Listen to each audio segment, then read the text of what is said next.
Welcome to the Health Detective Podcast. I'm your host, Tiaan, and I'm here with Susan Birch, the Health Detective. This is the 6th episode in the Health Made Simple series, where Susan and I will talk all about various topics to help you find simple steps to improve your health. And today, we are talking about seed oils. So let's get stuck in. Susan, what are seed oils? Hey, Tiaan. Well, what a very good question. I think we tend to think of seed oils as being vegetable oils, so that's kind of what most of us call them. But in actual fact, they're a specific kind of vegetable oil. So they come from the seeds of the plants and rather than the fruits or the other part of the plants. Right. So how are they? How do vegetable oils and seed oils then differ? So vegetable oils would be the overarching name for all the various oils that we have. But then we have seed oils, which come from the seeds. So we've got cottonseed, rapeseed, canola oil, sesame seed oil, soybean oil. So those are seed oils, and they have different characteristics than, say, the fruit oils, which come from olives, which are made from the fruit of the olives, or from avocados, which is the sort of flesh of the avocados, or coconut oil, which is the meat in the coconut. So those are called fruit oils, and they've got quite different components than the seed oils have, even though it's very confusing for people, even though we tend to call them all vegetable oils. Right. So you said they have different components. So the seed oils have different components from, say, your fruit oils, as you call them. So what are these different components? So they're different in terms of the type of fats that they have. So oils like olive oil and avocado oil are quite high in what we call monounsaturated fatty acids. So these are a specific type of fatty acid. Coconut oil is high in saturated fatty acids, and the seed oils are high in polyunsaturated fatty acids. So those are the omega-6, the omega-3 fatty acids. And the differences between them is their double bonds, whether they've got double bonds or not. So saturated fats are very stable. They're just carbon and hydrogen lined up and very stable. And so they're very shelf stable. They're very not as sensitive to high heats. Monounsaturated fatty acids have single bonds, and then polyunsaturated fatty acids have multiple bonds. So they kind of they bend and have a different shape in their chemical structure. I hope I'm explaining that in a way people can envisage it. I know it's quite complex, but anyway, that's what makes them liquid. So that's why they're liquid.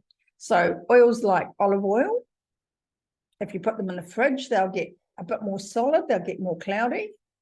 Mm-hmm. Whereas butter will be hard, but your polyunsaturated fats will stay liquid.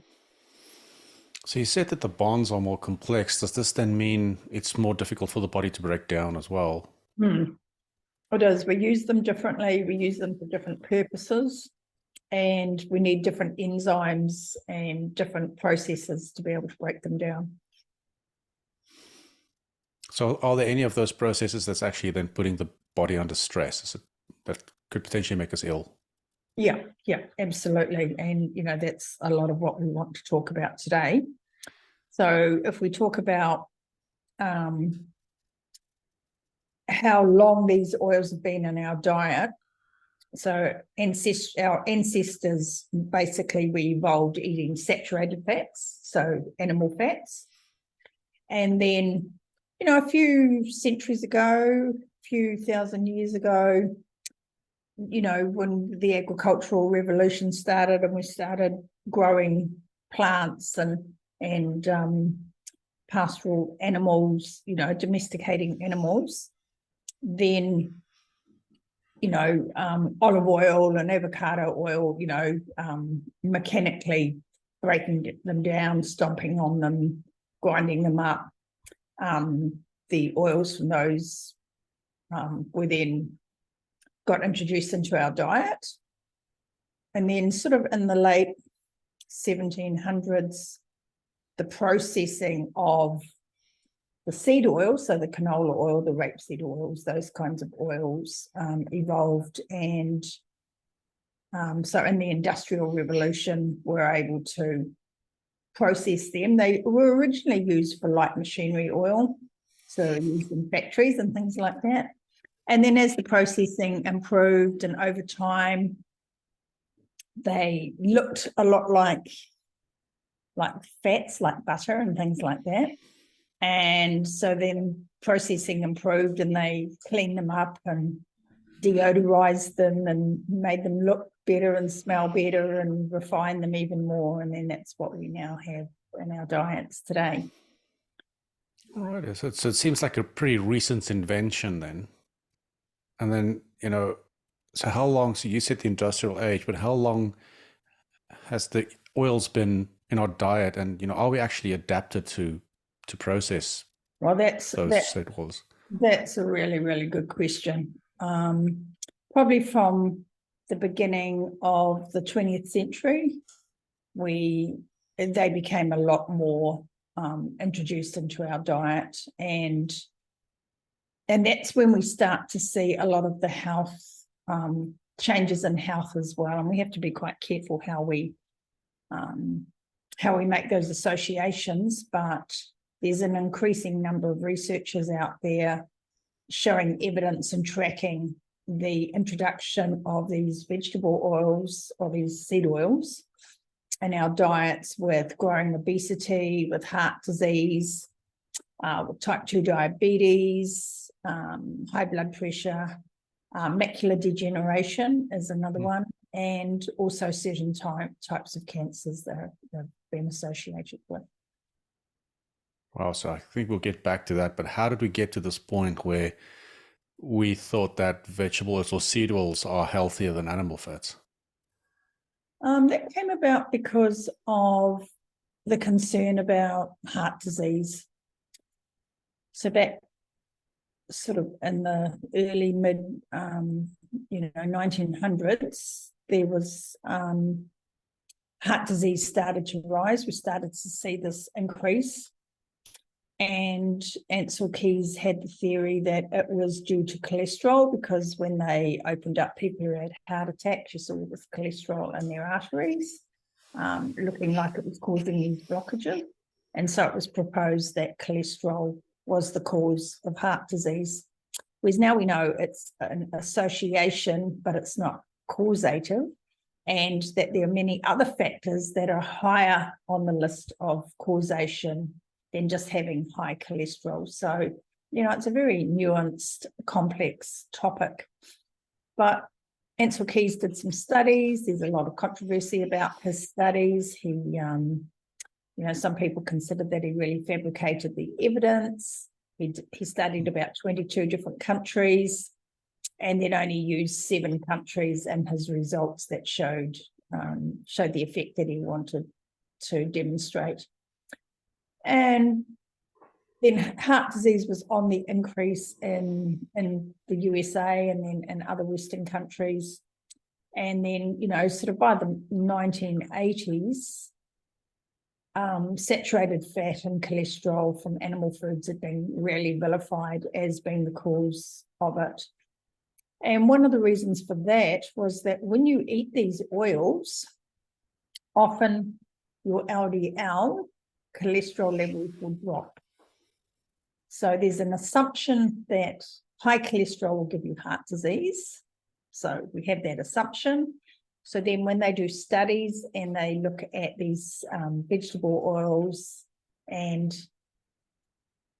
rather than checking how many people have actually died from heart disease or what the heart disease is, they look at the cholesterol as a proxy marker for getting heart disease, because, hey, if your cholesterol's high, you're going to get heart disease. So when people consume these oils, that LDL cholesterol and total cholesterol might drop down. So then it's assumed that that will reduce your risk of heart disease. But that's not what's happened. And quite a lot of that research has been reanalyzed. Some of that research was hidden. A lot of that research called the basement files. It was kind of hidden away for many, many years.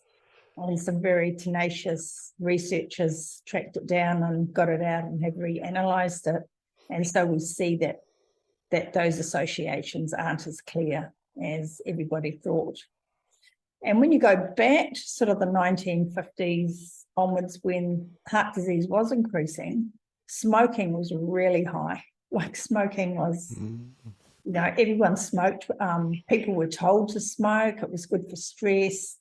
And we now know, of course, that smoking is a huge contributor to heart disease. So we had these confounding factors that weren't really considered. It was just cholesterol was the focus. So does seed oils then actually affect our heart health? We know that that we've made some assumptions that wasn't correct, but does seed oils affect our heart, say, specifically in this case? Well, one of the problems with the seed oils is the ratios of omega-3 to omega-6 and then omega-6 to omega-3.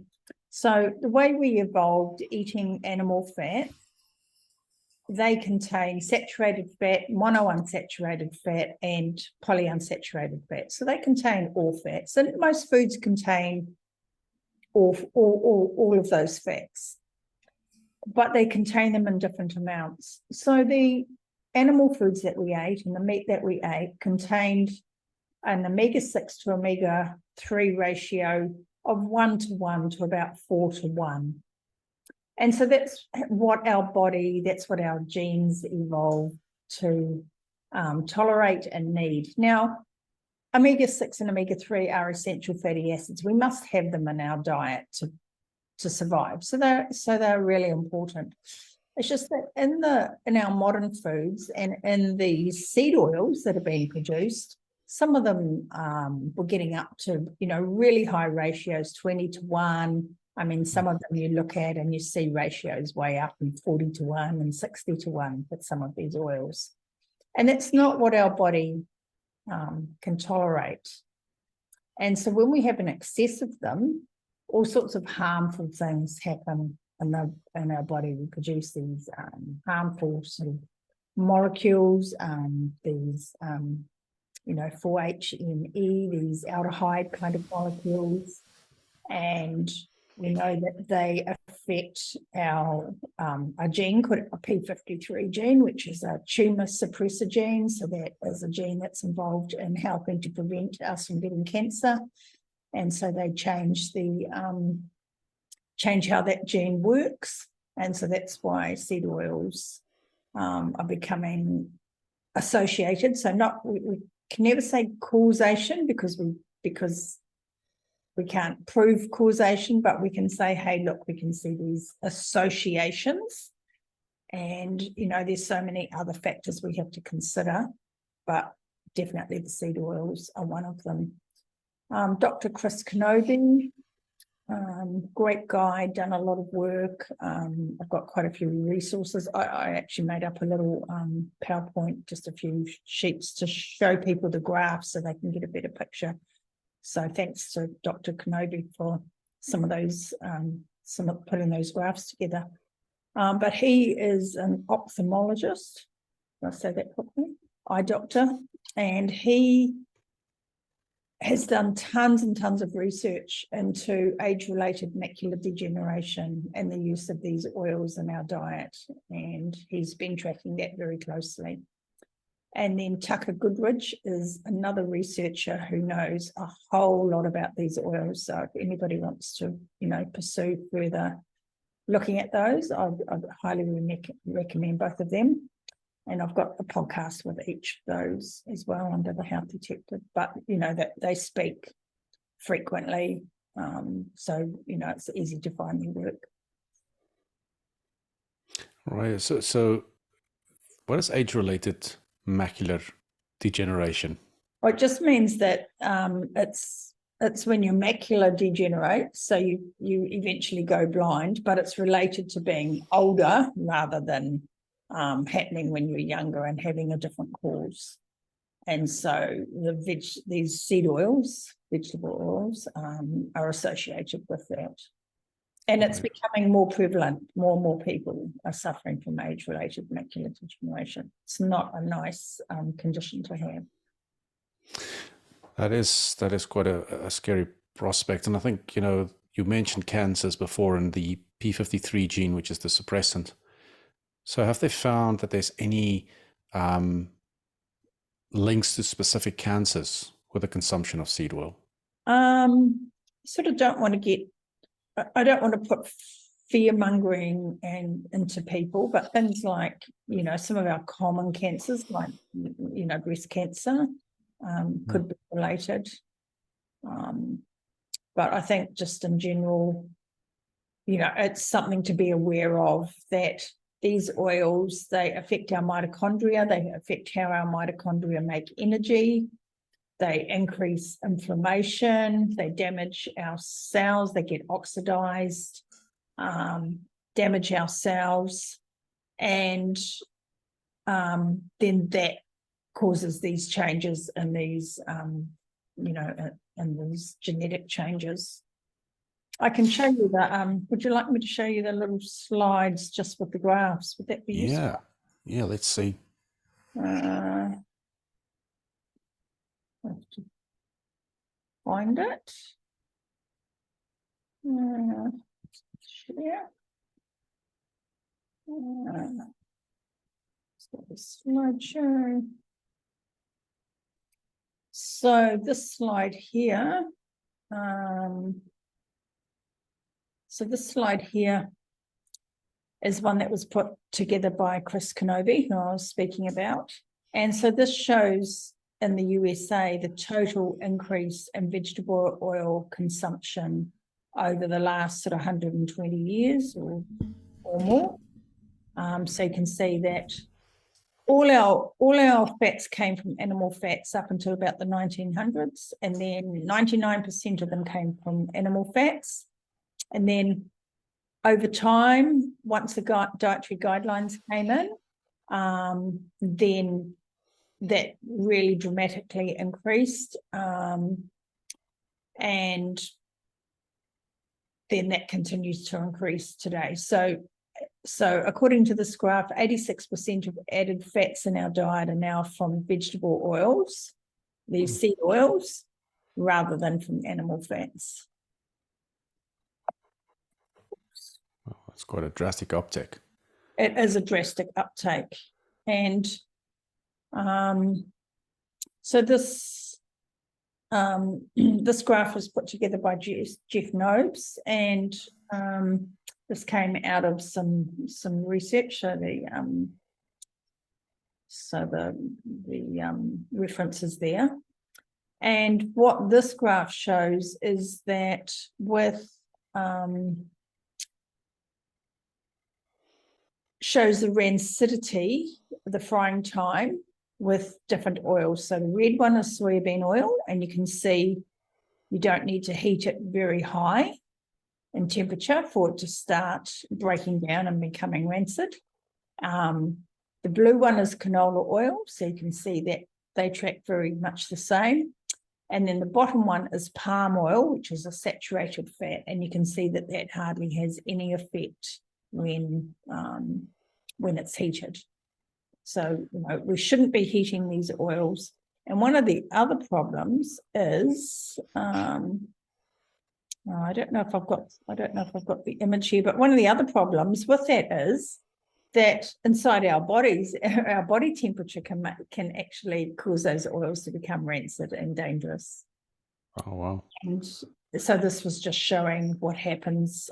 There's a normal cell, and then these oils are really easily oxidized. So you have free radicals start attacking the cell, and then now you have this damaged cell with oxidative stress.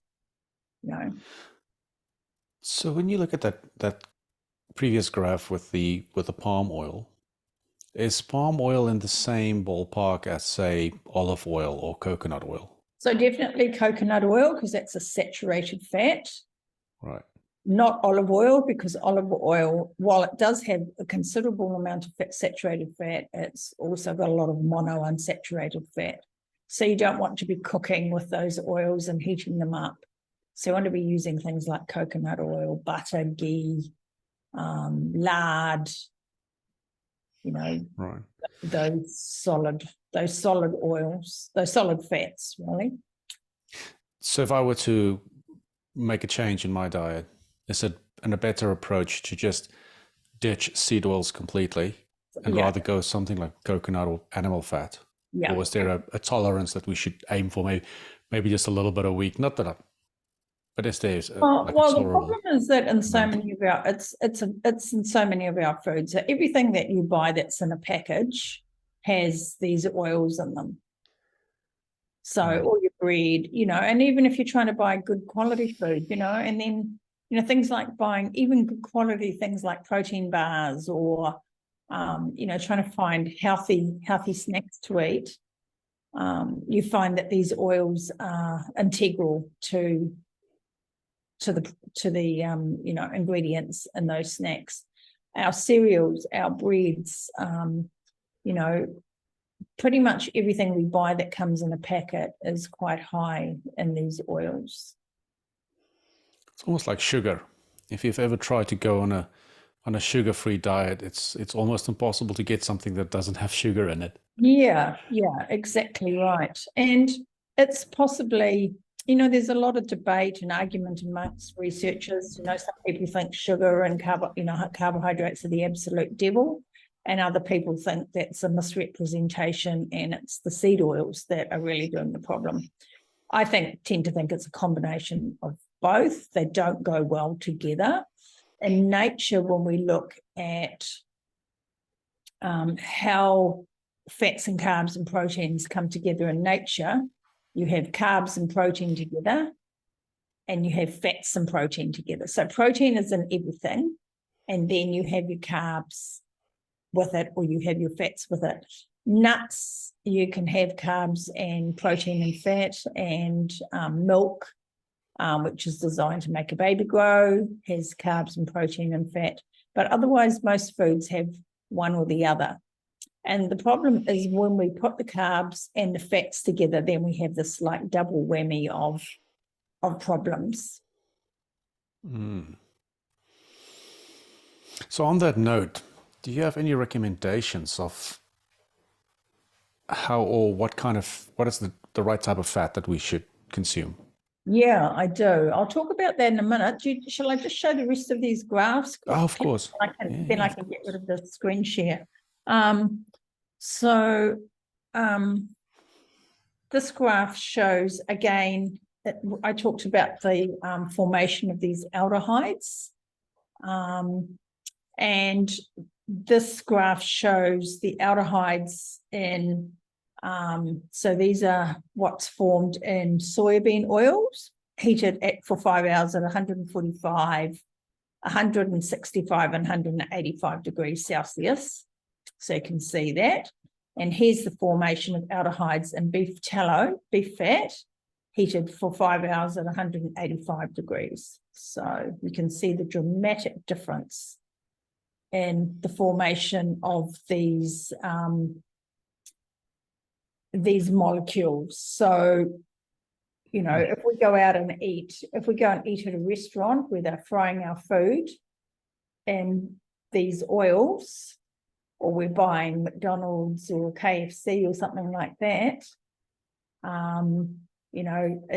they contain 100 to 200 times more aldehydes than the World Health Organization dictated as healthy.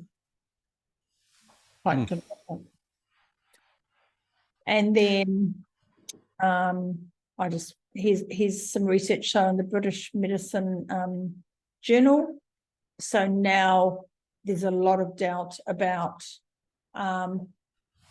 targeting bad cholesterol to curb heart disease, and we talked about that in the cholesterol one we did a few weeks ago.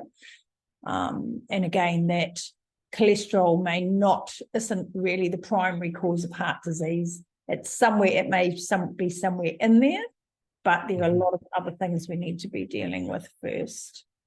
And here's another graph showing that heart disease never correlated with animal fats before or after the American Heart Association made its recommendation to get rid of animal fats. So here's heart disease from the 1900s up to 2020. So we can see this kind of dramatic increase. And here's vegetable oil consumption, which kind of follows the same curve. And here's saturated fat consumption, which has stayed pretty stable. So we can see that it's not saturated fat and it's more closely aligned with vegetable oils. I said that some of the researchers had gone out and re-evaluated some of the studies, and one of these was the Minnesota Coronary Survey. And this had 9,000 participants over 5 years, and they were put on a low saturated, high polyunsaturated, low saturated fat, high polyunsaturated fat diet.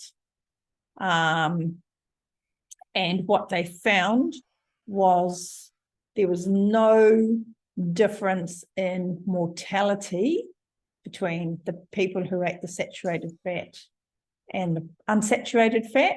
So the people who ate the unsaturated fat, the polyunsaturated fat, their cholesterol went down, but their risk of dying didn't change. And in actual fact, they had a 22% higher risk of death for every 30 milligrams per deciliter decrease in their serum cholesterol. So the more their cholesterol went down, the greater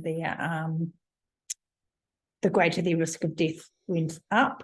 And the conclusions here were that it shows the replacement of saturated fat in this diet with linoleic acid, which is the omega-6 from the polyunsaturated fats, lowers serum cholesterol, but it doesn't support the hypothesis that this translates into a lower risk of death from coronary heart disease or all-cause mortality.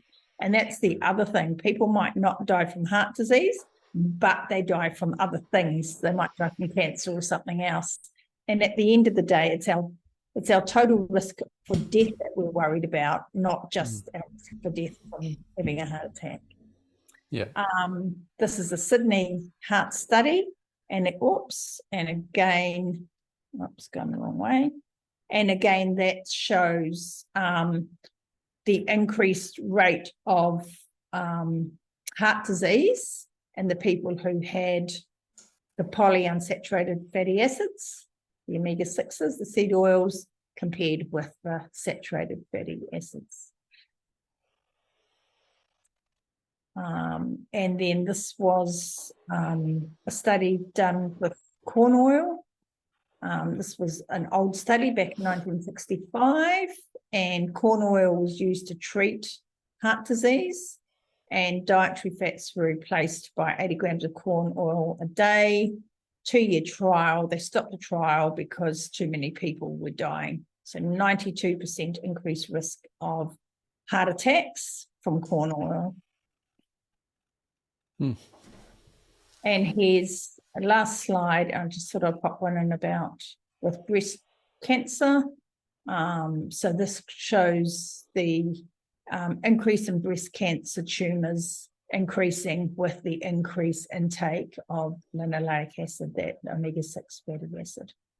So you can see it starts to really dramatically increase. And this is not necessarily accounting for any other factors. No. They just introduced an increase of linoleic acid, and they saw that this was basically happening. Yeah. So in a lot of those studies, that's exactly what happened. I'll just shut this down so I can get back on my screen. So you have to be really careful with studies. You know, there's a lot of confounding factors. I'm always really critical of researchers using relative risk instead of actual risk. And some of those results did that. So it makes it look like the risk was way more dramatic. But when you put it on the graph and you say, well, there's 17% here and 11% there, you can actually see quite clearly the difference. Just basically we have to dial into whatever is needed for our bodies. And I think you mentioned this before, is at the end of the day, you need to kind of experiment as well with what you consume to get the health outcomes that you're after. Yeah, and I would say with that, look, if you feel great, if you wake up every morning and you feel amazing and you've got good energy and you're sleeping really well and your weight's really good, then you just knock yourself out. You do whatever you're doing, because whatever you're doing is working for you. And if all your health markers are good, that's great. But if you're waking up and you're tired and you're not sleeping well and you're gaining weight and you have no idea why, and you're trying to exercise and it's not working for you, somewhere there's a mismatch between what you're doing and what your genetics require. And we're all different. We've all got different genes, different genetic SNPs. And so, a whole lot of the stuff is done on population levels. How does this help the population? What do we recommend to the population? But we need to go back and go, what do we need for ourselves? One person may be able to eat a lot more carbohydrate in their diet than someone else. They have a different tolerance for it. And it's the same with things like the vegetable oils.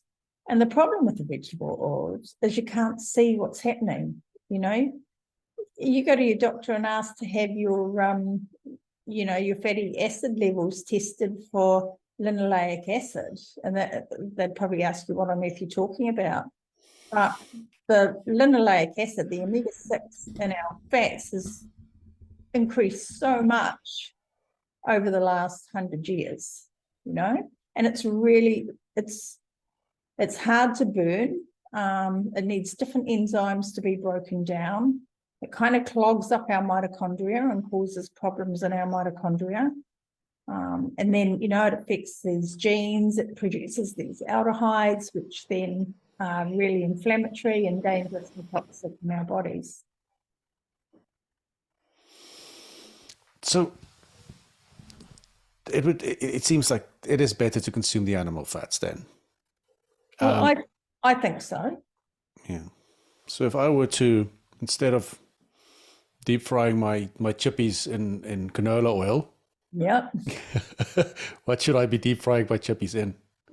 You should be deep frying them in lard or tallow or something like that. Yeah. Or coconut oil. Yeah. Right. Okay. Oh, yeah, you could get lard at the supermarket, I'm sure. You can render it down. You can go to the supermarket and buy the offcuts and bags of offcuts of beef fat and pork fat, and you can take it home and render it down. It's really easy to render down, and then just pour it into containers and put some in the freezer, and away you go. Away you go. Away you go. But I would say, if you're thinking about deep frying your chippies, think about, having it in lard or saturated fat might be better, but you still need to be thinking about how much carbohydrate do you need, that combination of carbohydrate and fat together. And, the reason we love the deep fried potatoes or the mashed potatoes with the butter and cream is because they've got the fat on them.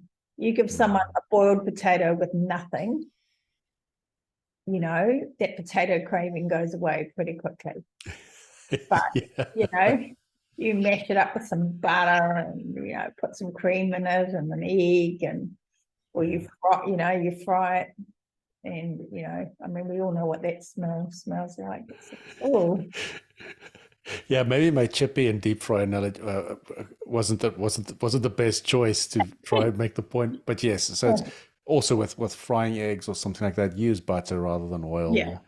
Or put butter on your bread rather than, margarine or whatever the case may be. Yeah, but you are still coming up against that problem, and that's where your individual how is your health individually? Great, you might be putting butter on your bread, but if you've got too much energy coming in, you're struggling to lose weight, then you need to be thinking about, I think we've talked in the past about the nutrients versus the energy, and you've got to be thinking about the mismatch between your body and the environment that you're living in.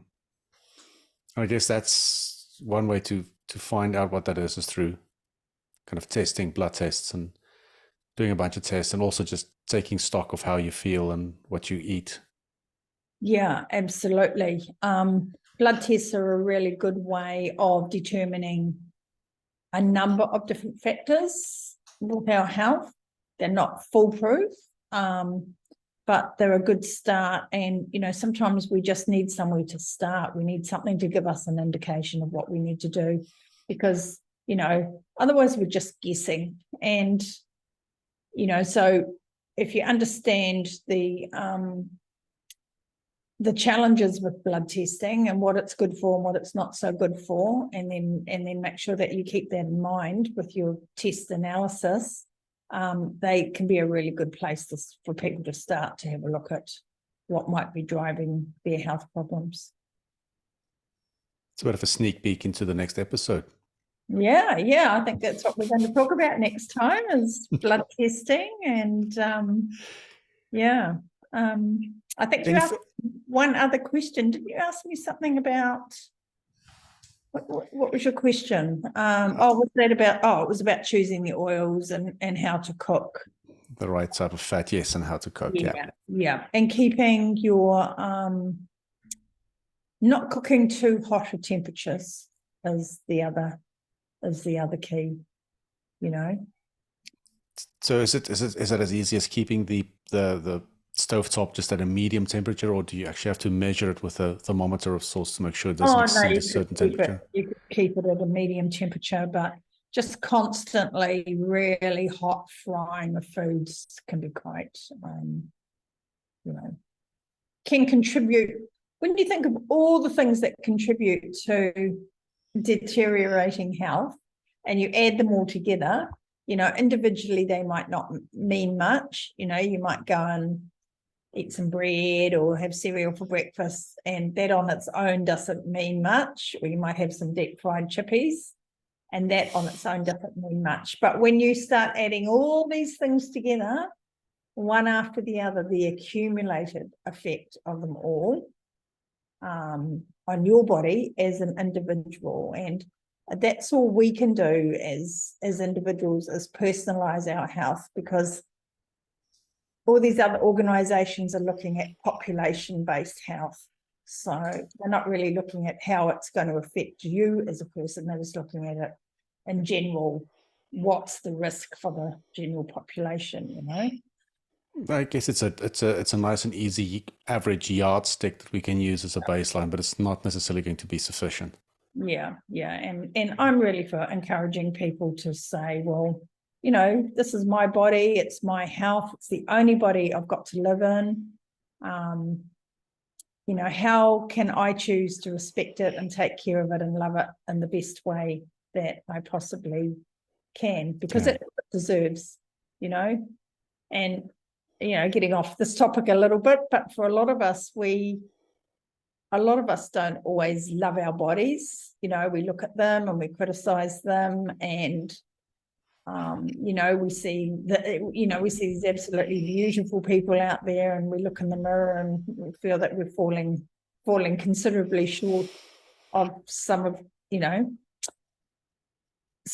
that, and so we get really down and hard on ourselves. And I think we all do it to some extent, and I'm no exception to that. So I know what it feels like, and all you can do is just keep saying, well, I'm going to look after the body that I have the best possible way that I can, because it's the only one I've got until the day I die. So let's take care of it. Yeah. And it's a good point, because it's not just nutrition, it's how well we sleep, how much we exercise, how much fresh air we get, all these things, isn't it? how much light we get, how much exposure to artificial light, how much exposure to screens and things like that. And all those things come back as individual components. And if we can improve little bits of all of those, that can have quite a compounding effect on our health and our energy and our state of mind, our emotional state, on our sense of well-being and sense of purpose and all those things. So, yeah. Healthy body, healthy mind. Yeah, absolutely. And on that note, thank you for joining us today. We'd like to hear from you, so please drop your questions in the comments section and we can discuss them in a future episode. Also, please like, subscribe, and share this episode with anyone that might find it helpful. The Health Detective can also be found on Facebook, LinkedIn, and all major podcast services. We're looking forward to seeing you in the next episode, where we'll have an in-depth conversation about blood tests, and we'll analyze some tests and see what we can glean from them. Catch you in the next one.